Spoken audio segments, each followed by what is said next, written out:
अहम खबर हैदराबाद से। निगरान सूबाई वजीर mines and minerals development Mir Khudabakhsh मरी ने सिंध यूनिवर्सिटी के centre for pure and applied geology advance research laboratory का दौरा किया।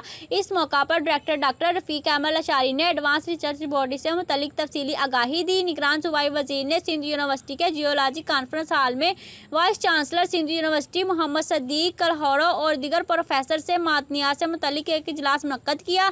बादशाह निगरान सूबाई वजीर खुदाबख्श मरी ने मीडिया के नुमाइंदों से बात करते हुए कहा कि आज सिंध यूनिवर्सिटी आकर मुझे बहुत खुशी हुई है और मुझे यूनिवर्सिटी का दौरा करने से यहाँ नई चीज़ें सीखने का मौका मिला। हमायती न्यूज़ से फेम अहमद राय की रिपोर्ट। मज़ीद खबरों के लिए देखते रहें हमायती न्यूज़ HD।